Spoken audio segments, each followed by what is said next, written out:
क्या आपको अपने काम को टालने की आदत है? क्या आप अपने आप को थका हुआ महसूस करते हैं? और क्या आप अपने आप को डिप्रेस या फिर अनहैप्पी फील करते हैं? तो ये वीडियो लास्ट तक देखते रहिए। एटीट्यूड इज एवरीथिंग, इस बुक को लिखा है जेफ केलर ने, जो कि एक मोटिवेशनल स्पीकर और बेस्ट सेलिंग ऑथर है। दोस्तों, जेफ कहते हैं एक सक्सेसफुल और मीनिंगफुल जिंदगी का रास्ता आपके एटीट्यूड से होकर गुजरता है और आपका एटीट्यूड आपके कंट्रोल में है। If you change your attitude you can change your life. इसका मतलब है आप अपने एटीट्यूड में चेंज लाकर आप अपनी लाइफ को पूरी तरह ट्रांसफॉर्म कर सकते हैं। तो आइए दोस्तों, इसे एक एग्जाम्पल के साथ समझते हैं। एटीट्यूड मतलब आपको दुनिया को देखने का नजरिया।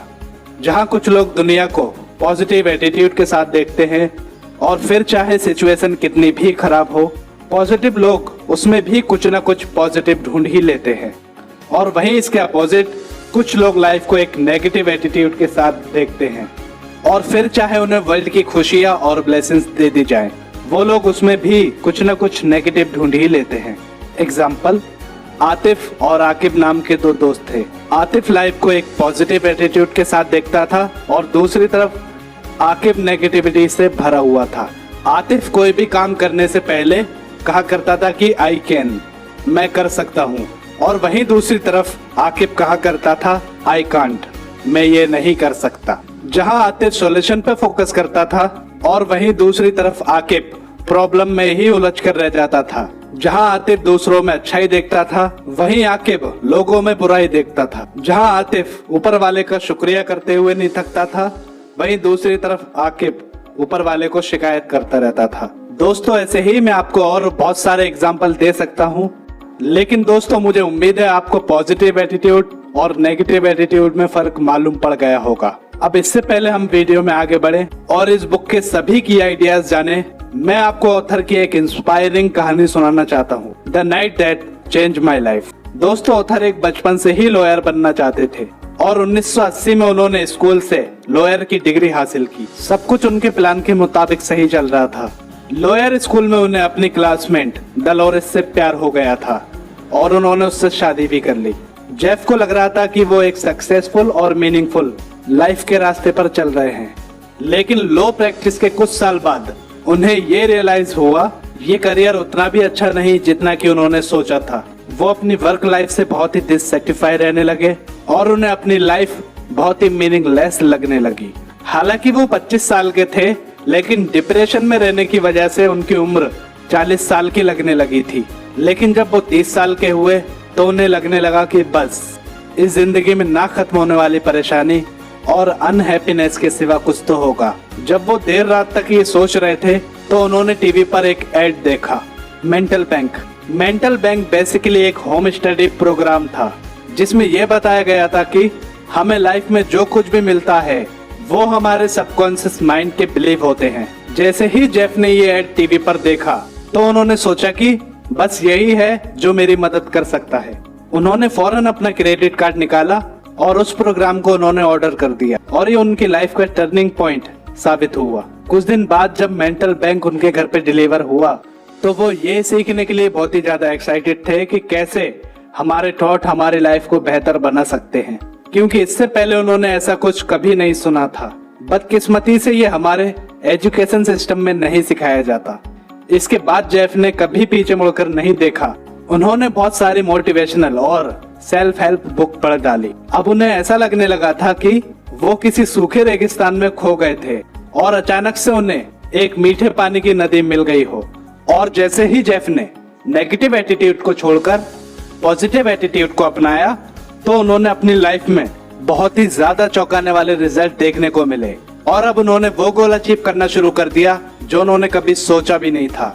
और अब वो लॉयर के साथ साथ मोटिवेशनल स्पीच भी देने लगे और फिर उन्होंने 1992 में as a full time motivational speaker बन गए और जिसमें उन्होंने बहुत ही ज्यादा सफलता हासिल करी। और अब उन्हें अपना काम जैसा नहीं लगता था। वो जब भी अपनी मोटिवेशनल स्क्रिप्ट तैयार करते थे तो उन्हें ऐसा लगता था कि वो इसी काम के लिए बने हैं। दोस्तों, जेफ ने इस बुक को लिखने से पहले 20 साल रिसर्च की थी कि लोग कैसे सक्सेसफुल होते हैं। उन्होंने बहुत सारी किताबें और आर्टिकल्स पढ़े थे। उन्होंने ज्यादातर किताबों में एक चीज कॉमन देखी और उन्हें पता चला कि एटीट्यूड इज एवरीथिंग। दोस्तों मेरा आपसे वादा है, आपको इस किताब में से बताए गए की पॉइंट अगर आप 20% भी अपना लेते हो तो आपको आपकी लाइफ में बहुत ही ज्यादा चौंकाने वाले रिजल्ट देखने को मिलेंगे। बस दोस्तों वीडियो को देखते रहिए।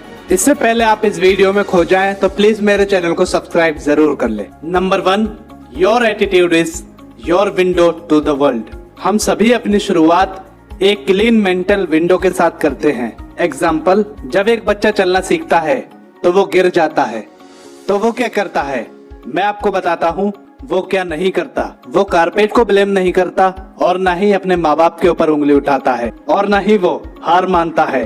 वो बस मुस्कुराता है और उठकर वापस चलना शुरू कर देता है। और वो तब तक ऐसा करता रहता है जब तक उसे ठीक से चलना ना आ जाए। उसकी मेंटल विंडो बिल्कुल क्लीन होती है और उसे ऐसा लगता है कि कुछ भी इम्पॉसिबल नहीं। और जैसे जैसे वो बड़ा होता जाता है उसकी मेंटल विंडो गंदी होने लगती है। हमारी मेंटल विंडो गंदी होने लगती है जब हमें किसी से कंपेयर किया जाता है। हमारी मेंटल विंडो गंदी होने लगती है जब हमें क्रिटिसाइज किया जाता है।